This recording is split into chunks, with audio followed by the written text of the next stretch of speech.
Welcome to Full PreFrontal, the show that exposes the mysteries of executive functions. This show is a collection of conversations about the role of the prefrontal cortex, which impacts your focus, planning, problem-solving, emotional balance, and independence.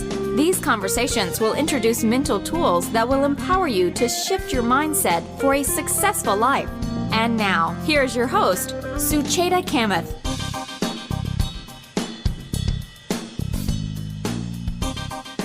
All right, welcome back to Full PreFrontal. We are exposing the mysteries of executive function. I am here, as always, with our host, Sucheta Kamath. Good morning, Sucheta. Always good to be with you. I'm looking forward to this conversation. Kick us off, please. Good morning, and great to be with you, Todd, as always. And today, I wanted to talk about the mirage of engaged classrooms. On a recent trip to India, I had a chance to visit a few schools, particularly in Chennai and Pune. And I was met with these amazing teachers and administrations with great enthusiasm. The classrooms were extremely neat and tidy. The kids were impeccably dressed, and they were sitting perfectly still. And the teacher spent a lot of her time at the board, and kids worked on completing their work in complete silence. On the other hand, last 17 years also had a chance to observe classrooms in the United States. And I have visited and observed many students that I work with and done professional development. And the children often are seen to be working in groups. There's a lot of movement, sometimes even chaos. Teachers are still at the board, but much in lesser quantity. And there's a lot of distractions in the classroom. And still there's always, those who need help are in the front of the class, who seem to be doing well are in the back of the class. But generally, not all classrooms really look engaged. So my question is, what do engaged classrooms look like? And what's the happy medium? And that's why we have a very special guest who's going to shed some light on this.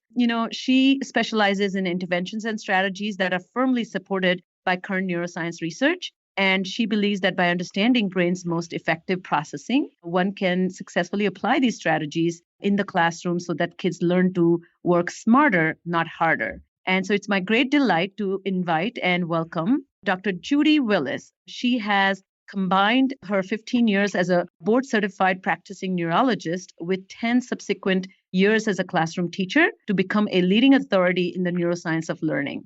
I have heard her speak myself. She's a very impressive speaker, very engaging speaker, I must say. She is a prolific writer. She has written 9 books and more than 100 articles. I will be including some of them at the end of the show notes here. And all her work basically focuses on applying neuroscience research to classroom teaching. She is currently serving as an adjunct of faculty at the Williams College. She travels all over the world, giving presentations, workshops, consulting, and of course, I don't know how, but she does find time to write more for all of us. And in a recent interview, she was selected by Utopia to be the big thinker on education. So it's my great delight to welcome Judy. Judy, so happy to have you. Oh, thank you so much, Cheta. What a pleasure to be here with you. I enjoy your podcast. Thank you very much. So I have been asking all my guests this question. Can you start us off with your own executive function skills and how are they? And then second question I have is, when did you discover learning to learn process for yourself in your journey of becoming a successful student? I think I feel that my story for my motivation to a goal is what drove me to work on things that I didn't know at the time are executive functions. And I think that's the key to motivation and sustained effort, even when there are setbacks for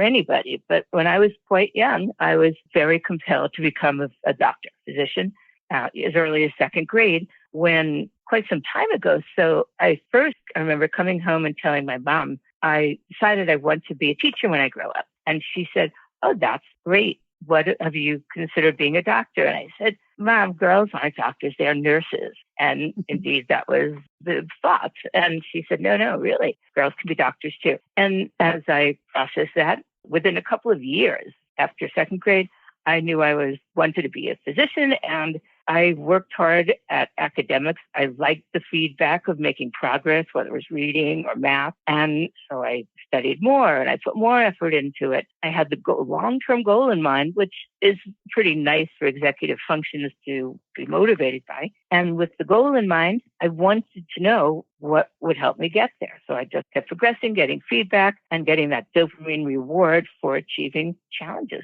I love that story. Yes, I love this idea that you talk about, that your motivation to goal was your natural talent and ability, and it got further nurtured by this feedback that you received, which you realized that, oh, when I'm on the right track, the feedback is minimal probably, and when you're veering away from the right track. And so I see that self-correcting element to your own understanding of self. So you were a practicing neurologist when you decided to switch your career. Tell us a little bit about that. Yes, thank you. I was practicing neurologist, and after about the first 10 years, my piece of people being referred to me started being many more children, school children, and mostly the referrals were coming from the schools. And the complaints were the same that I'd see to a certain degree over the previous 10 years. Maybe they have Tourette syndrome because they have outbursts. Maybe they have petit mal epilepsy because they seem to stare and maybe blink. So before that time, for the first 10 years, the kids coming for those observations, they were coming from not just teachers, parents, and other people. So there was a certain percentage that had the condition and some that didn't. But then by the later years of my practice, there were so many more kids being referred to me from classroom teachers, particularly, who said, yeah, they're just staring and blinking, or they're making outbursts. Maybe they have Tourette's, maybe they have petit mal. And teachers were the same teachers who had taught my daughters. So I knew them, and I said, well, why is this happening? Because I evaluate these kids and they don't have it. And so we decided I'd come watch. And when I came to watch, the situation sounded a lot like you described the schools in India versus the U.S. Those kids were no longer sitting in groups. They were no longer collaborating. They were no longer doing the projects. They weren't even getting to brew beans in the window or hatch chicks in an incubator. So they were now sitting, taking information down, even in first grade, and doing drills. And there was no glitter on the floor. So I put together what was happening in my practice. And the teachers explained this was happening to them because they were now curriculum driven. They were now mandated what they had to cover in a year and were responsible for covering. And it was way excessive. It would have, even the Department of Education Analysis Group said it would take a year and a half at least to cover the curriculum they were given to cover in 9 months.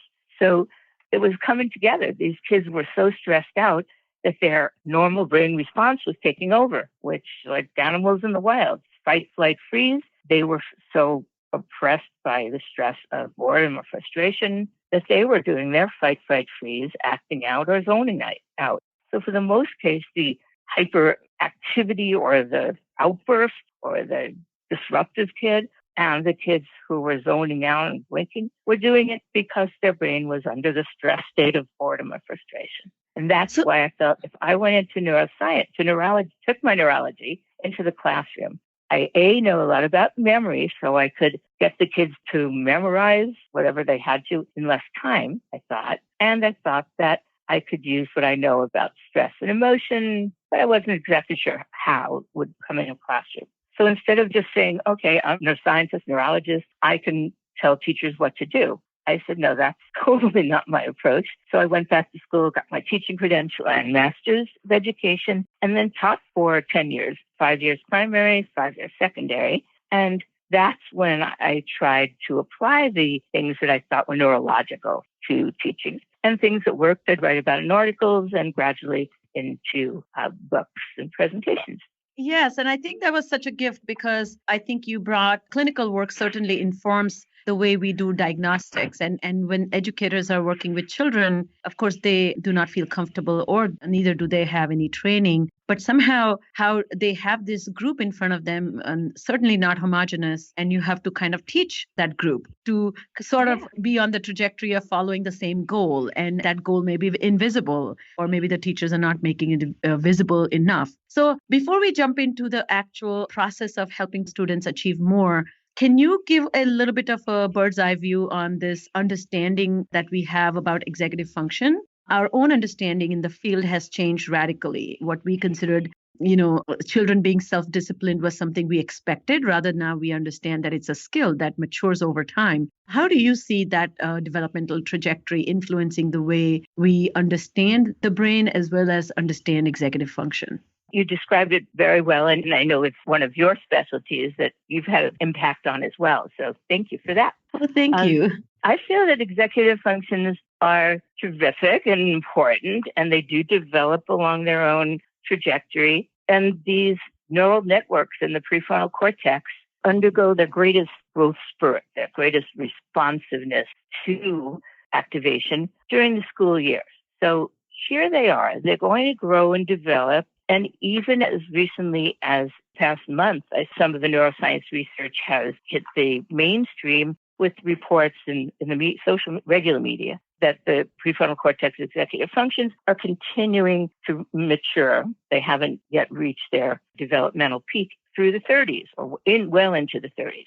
And as the history of our education for the executive functions were that they kind of grew and developed during childhood, and that kids should be able to organize and prioritize and make good decisions by the time they were in junior high, certainly high school, or when they were driving cars. So as we've done more research about following the changes that happen in any part of the cortex when it's going through maturation, the increased density of synapses, pruning away of circuits that weren't used, and most importantly, the increased myelin connecting the neurons in the circuits that were used. So as we talk about the development of executive functions through childhood now into the 30s, we see that kids are not, their brains are not just junior adults. Their brains are very dynamic and responding executive functions, especially around during the school years, they're responding to their conditions, to what experience they have, to what opportunities they have, and they're very malleable. The neuroplasticity, which as a circuit is used, it gets stronger. The firing of communication from neuron to neuron produces a response that increases the wiring among those neurons. More of this myelin that coats the axon and lets information travel faster, more of these dendrite connections. And as these more dendrites come and more myelin comes and synapses, the structure of these functions, as part of the circuits in the brain, becomes so well structured. They're so strong. They've got so much coding and connections that they become more and more automatic and the go-to network in the brain. But until that happens by using the circuits and through their natural development, they're erratic. It's like frayed wiring. These executive functions cannot be called on voluntarily all the time, and they'll vary in how well they work from day to day. And the more opportunities we have to provide the environment, the challenges, the experiences that let the brain build these, the more successful and faster they can become at the younger age. Because, okay, great. So their brains will be ready when they're 30, but they're driving cars and making decisions that affect their health and life and drugs and alcohol and dating when they're halfway to their 30s. So we need to understand that their executive functions are not up to the challenge now as opposed to 20 years ago, because suddenly 20 years ago, the internet became a big demand on executive functions. Think about Yes. it. When there's social media and it's so accessible and World Wide Web, how are you going to use what you don't have, like long-term goal, delay of long-term goals, when your brain is programmed for immediate gratification? So they have the higher challenge of school, where there's so much more curriculum demanded for them to memorize or learn. And they have the big demand on their self-management because, oh my goodness, such wonderful things are available to them with a click. Yeah, and I think the whole notion that these skills were supposed to be present and then used, and somebody who doesn't have these skills showing or they're not present in their behavior or their education, then they were somehow lacking. I think I like that we have moved more towards the compassionate attitude towards those children, all the children, and particularly those who struggle. So from the feet on the ground perspective, do you believe the educators have been given adequate tools and knowledge to keep up with this dynamic insight we have into brain's prefrontal system? It's So that's one of the reasons I'm glad I went through the system of going to grad school and getting my credential at a University of California. So it's very high academic, but there are also regulations and tests that teachers need to take and certifications. So it was the best of all possible learning experiences. There were only 40 of us. We sat at round tables. There were discussions, projects. Yet when it came to how much they could embed in the curriculum and still keep it so engaging and valuable and memorable, there was a lot they couldn't include. And so being there, I saw that. So that they would love to teach more neuroscience of learning, but they show me, and I've been there, where can we fit it in? So that's a significant problem. And I really can't say. There's no day in class where I felt that what I was learning wasn't helpful or useful. So somehow there needs to be, ideally, opportunities with paid for teachers to have more instead of less professional development when they're in the field and in classrooms, and same for administrators, so that they can, among other things, just have the foundational knowledge of neuroscience that they could really build in even a half day and then build up on within their professional learning communities. But if they could have the opportunity to learn about neuroplasticity, the limitless potential of a person to build the brain they want by activating the circuits that they want to be stronger. I would have them learn about the amygdala, how during that stress state we mentioned, the normal behavior, a healthy brain becomes a survival mechanism. So fight, flight, freeze, or in the classroom, act out, zone out. And the third one being that because of changeability of the brain and neuroplasticity and what we now know of as the executive functions with things like mindfulness, being able to, even in a younger person, tell the lower brain, the stress brain, the amygdala, recognize that there was stress building and then keep access open before the stress takes over by lowering the stress through things that kids have learned: mindfulness, breathing, visualizations. So those are three things that students' brains, they're not bad, they're not lazy, they're not unsmart, they're not belligerent or in any way trying to be bad when they act out or zone out. It's their brains doing what they're programmed to do for survival. And they need to know that. And if the teachers know it and understand it, think of all the second chances there'll be. So teachers are really smart. They really want to know, but funds in many states are cut back for the number of days that they can have professional development for them to be able to go to it. Yeah, and I think what I see is the education itself for teachers is centered around learning theories and pedagogy of delivering learning. But how students learn from the cognitive neuroscience is not part of their repertoire. And particularly how to make those who are not learning is also not part of their repertoire. So there's a little gap. Oh, the schools of education, you're right. They do not provide this information, and it's not because they don't want to. The important thing is that the problem is not with schools, it's not with the administration, it's not with the teachers. It's with the non-educationally trained legislators who are evaluating the funding and influenced by book publishers and testing companies. The IB test, that's a for-profit company. So the influence and the fact that the people making these educational decisions in the legislature and the government don't have the background and are exposed to lobbyists, the people from the publishing and the testing companies. So that's where we need more educators to influence legislators. Thank you for clarifying that. So let's get into the meat of it. So I know you speak quite prolifically on motivation. So can you help us understand that a little bit? And you often talk about the video game model, and you describe how the industry that video industry has gotten it right. They are incredibly effective in engaging the gamer, letting him feel challenged and constantly in a state of wanting to level up. So tell us what that looks like in teaching and learning. Okay, you've certainly explained it the way I understand it. The research done, people like I'll remember. In any case, the research done on people who already were, kids who were already avidly into video games. So it was to see, what is making them so engaged in these things that they don't eat meals, don't go to sleep, they just stay there. And as this group of people were evaluated, the components that seemed to drive their sustained perseverance was that there was initially buy-in. They could tell you what the goal was of the game, and even though it was fantasy, they're going to save the world from a asteroid. Even though it was fantasy, they could tell you where they would get to after they leveled up 10 levels in the game.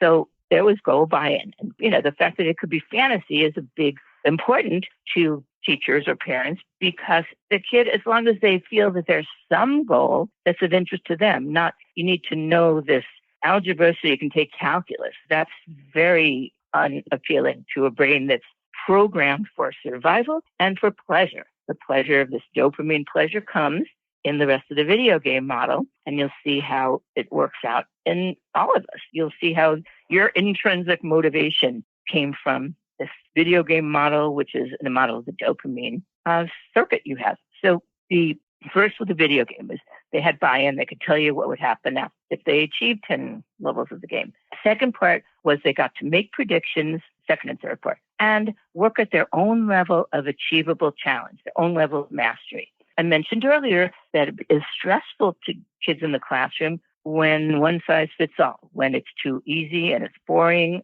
or it has no relevance, so it's boring over and over, or when they get into the frustrated state of stress. So boredom activates the stress response, sustained repetitive boredom. So does sustained or repetitive frustration. The frustration on their part is to reach the goal. Maybe it's someone who gets all B's and their goal is to get an A in oral reports. Maybe it's somebody who just gets by on fractions or essays.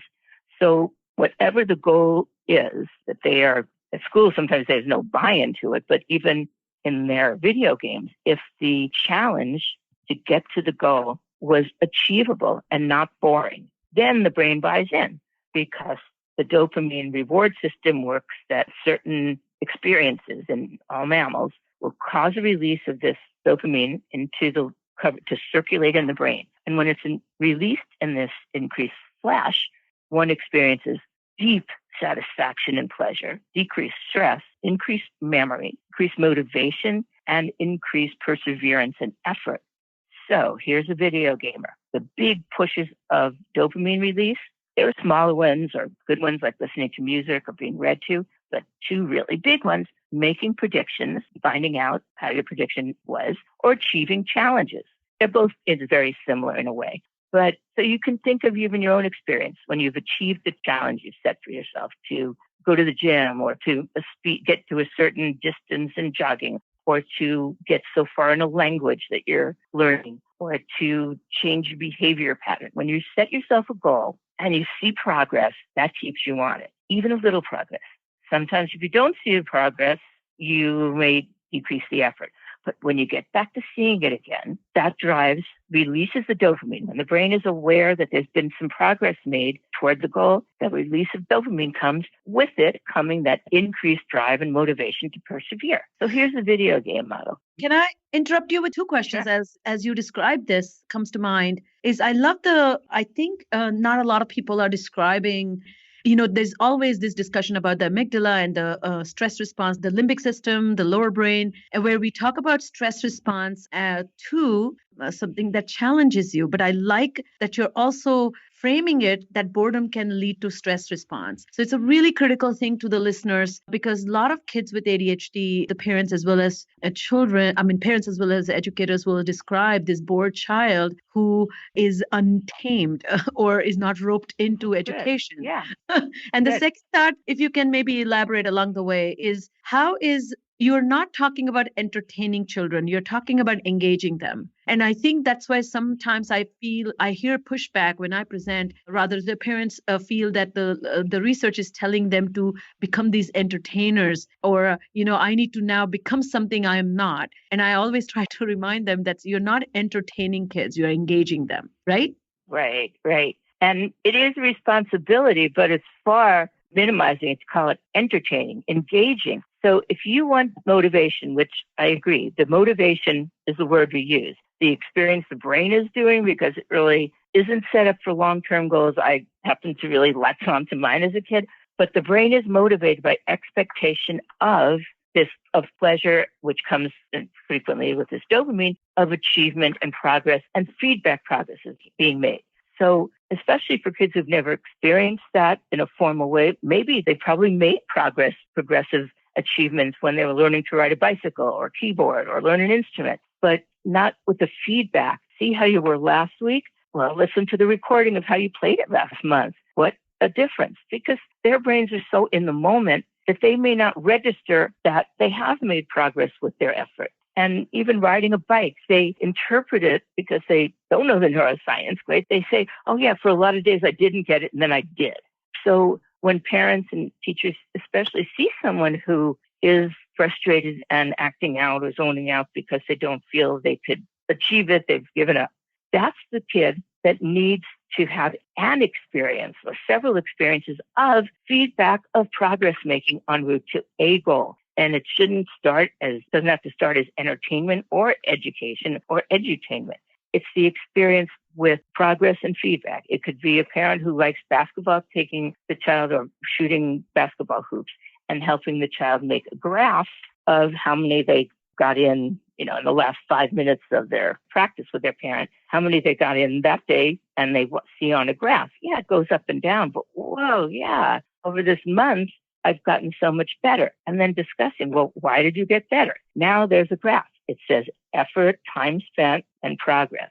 So that begins to connect in their brains. And it's so empowering to have someone show you how your effort toward a goal progressed over time, rather than not knowing until the end or disassociating that you had anything to do with it, like bike riding. So whether it's academics or finding something they're interested in nature, names of flowers or dinosaurs or facts about the solar system, whatever they're interested in, it would be them to buy in, just like the video game. So if a parent wants to help a child build their executive functions for top-down control of prioritizing, organizing, planning ahead, delay of immediate gratification, then it needs to start with something that kids have buy-in to. So whatever it might be, rocketry, colors, patterns, sewing, finding that and showing the child what a variety of outcomes can be if someone who pursues this as a career or a hobby. And then if the child,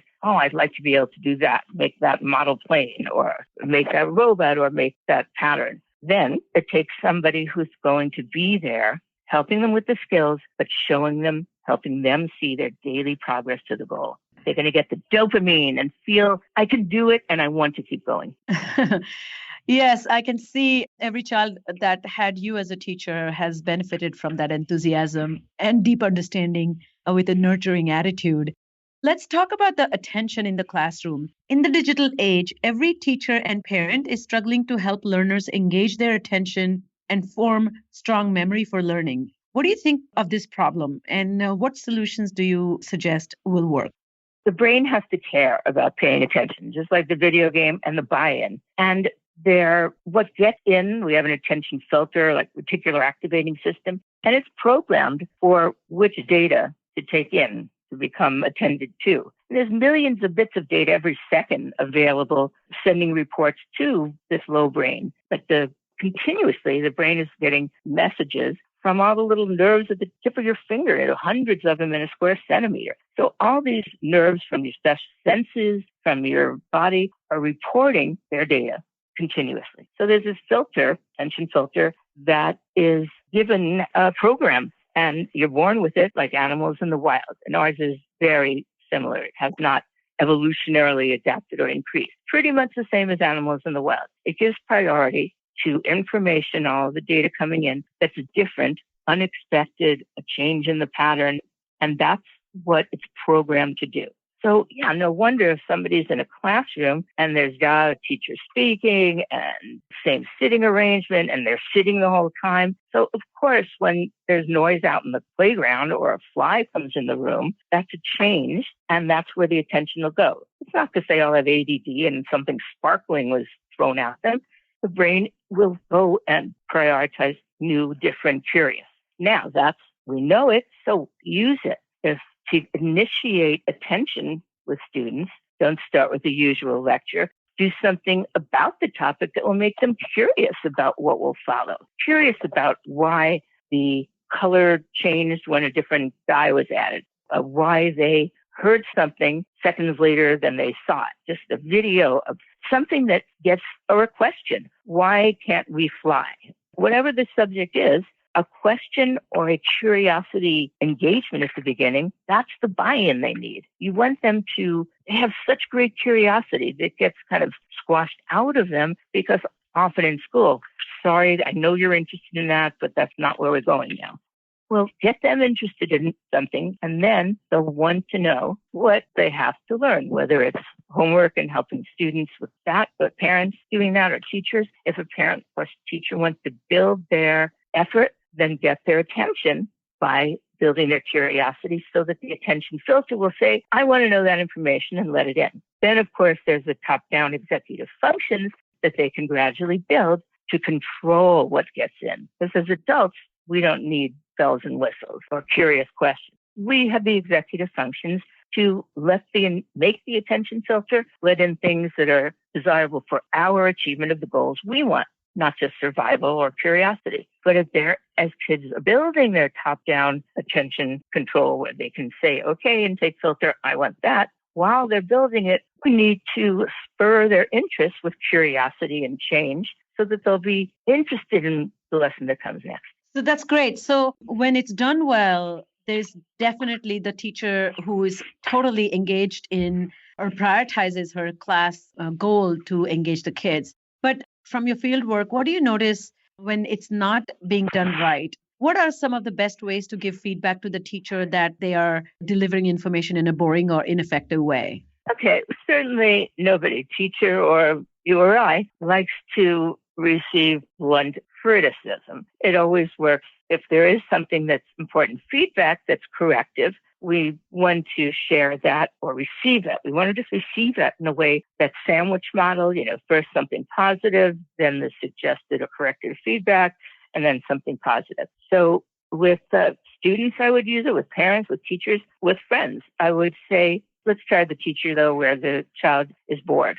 It would be, you are doing a great job. Johnny particularly likes, and you name something that the child likes other than recess. And then you say, I find it's hard to get kids, Johnny, interested and stay focused, but when he does something with us, he's so interested in boats and navigation that if he finds a way that it relates to that, he's really connected. Or my child is so interested in graphics or interested in art. So I find that with things you're learning at school, when I give him connections between the shapes that he's learning and the building of or designing of buildings, he gets really interested in learning why a triangle, how it works in area or how it works in volume. So now the parent is saying, here's the interest that my kid has that I've been able to find to connect him to the things he's studying with you at school. Or here's some things that that's interesting in his past or his history that he loves about things he's done or places he's lived that really connect him because it's personalized. So what the parent's doing is saying, if you want my kid to engage, personal relevance is going to be their buy-in. The boredom won't be profound, and therefore they'll pay more attention and want to know what you have to teach if they engage from the beginning. So knowing the students, especially those that are not engaged, finding out that information from parents and using it is very powerful. And it's even better if a teacher knows that and says, I want all your kids to be interested and care about what they're learning. It's their education. It's not mine or yours. So you can help me do that for them by telling me what they're very interested in, excited about, things in their past that they really link to. And so their interests and also their strengths. When do you find they do their best? Doing something physically, when they're getting time to think about it. So asking parents and asking the teachers from the year before, passing along, that is a treasure chest for teachers and for parents. What gets their attention? What is their strength to get them engaged? That's much more important than test scores and punishments and behaviors. I recently went to Texas during, the break, or one educator came to me and she said, because I have the same idea that I ask educators is to kind of really build a personal narrative, know more about the children that you're teaching. These are little mini, mini walking, talking, treasure chest, unlock it and see what's inside. And she said, I had this young 10th grader who was being very, very difficult to teach. Who would always be quiet. Never participate, never answer any questions. She would call on him and he would never respond. And then one day she was talking about this kid to another teacher and she said, oh, do you know his mother is, she's bilaterally deaf and he has grown up without anybody talking to him. So he's not used to, responding to oral commands. And so suddenly that background, simply knowing that about that young man changed her approach and changed her attitude towards his quietness. So that's the kind of you're talking about, how to have the backdrop of individual story. That's very powerful. Yes, well stated, because that information is not always passed down. You get test scores, and that's not the value. So as we end, let's end with some amazing things that you always share, which is the practical classroom ready strategies. You call them no prep classroom ready interventions. So, and a lot of them have incredible and immediate application. You have been sprinkling this whole talk with those strategies, but there are some top of the mind strategies that maybe you can share before we end. Sure. One of the things that I mentioned was that the brain is making predictions, getting feedback of the correctness, releases the dopamine response. For example, to relate to that yourself, think about if you are with a friend and you figuring out who starred in a movie that you're talking about.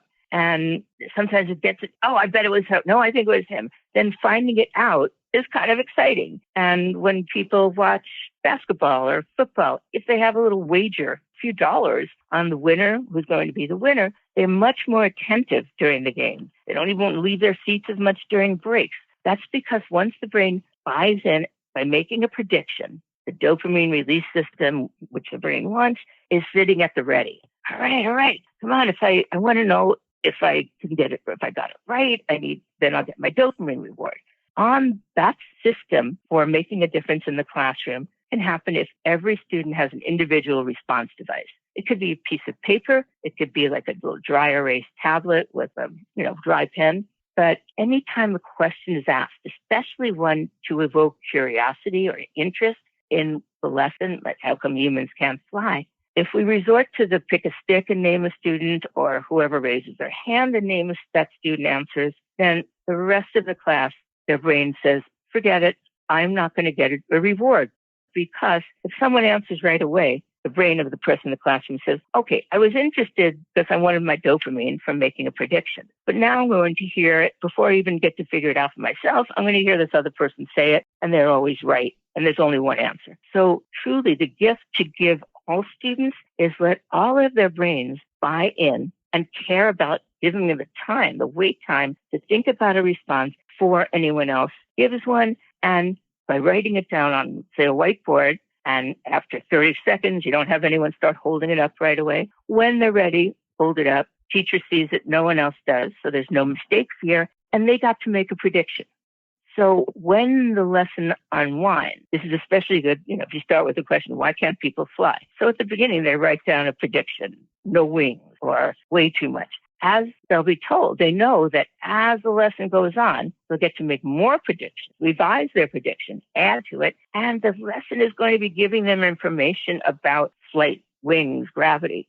So the lesson becomes something they really want because now they've bought in, they've made a bet, they've predicted it, and their brain is wired and firing to learn, and because they're going to get to change their prediction or strengthen it. So the quickest, most powerful thing I think is allowing all students to have an individual response device and time to predict, learn, and change their predictions. I love that strategy because, as you mentioned, that we are so losing those kids who never get called upon. And Of course, this way, it's also kind of circumventing the individual student's personality. So if I'm a shy person, I don't want to speak, but I can raise my board and write my prediction there. So I'm still being seen and heard. And that prediction is, again, as the teacher unveils the answer, he can compare his own response to the actual response and feel excited about that. Oh, I got it. Or, why did I not think it? So there's some kind of engagement which can lead to excitement. What I love about your message here is you're inviting all the educators to become and stay creative. Engaging children is a creative job, not a challenging job, the way I see it, actually. And so Judy, really appreciate your time and wonderful insights that you shared with all of us. And I will link up a lot of your tools and resources that you talk about and your website, which is very thorough. Any parting message for parents as we leave? It's that truly parenting, teaching is harder than brain surgery. It's not brain surgery. It's harder. And their job is incredible because neurosurgery, when you're in my training, you do it so many times and you do such a small part, just observing for years and years. So by the time you're actually doing it, you have done so many at very easy and building up levels that it's not that challenging because you have one thing to focus on. When you're with your kids or in classroom, every minute, every change in the environment, who's there, what the task is, what you're saying is impacting their brains. And to stay on top of that, to notice that, whether you have 3 kids at once in your home or a classroom full of kids, the more you know neurology, neuroscience, you know that their brains are responding in different ways.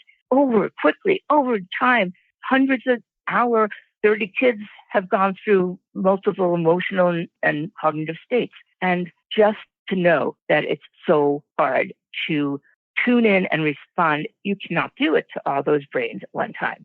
So recognize that is okay and pick one kid or one aspect of the child and build that confidence, build that recognition of effort to goal achievement with your child.